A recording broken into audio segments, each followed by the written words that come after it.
Hej alle sammen, i dag skal vi taste. Dem her er min største, der har været i gang, Nova.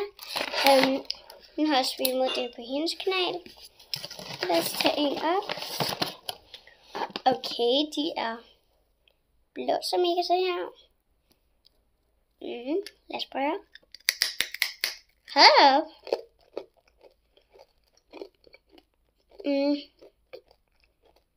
Det smager godt.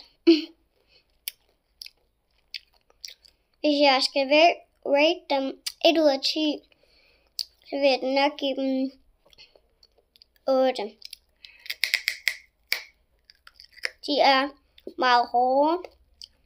Det er også noget tørre noget. Tørt lidt andet. Altså, jeg kan ikke læse endnu. Nå, vi ses. Husk at like videoen.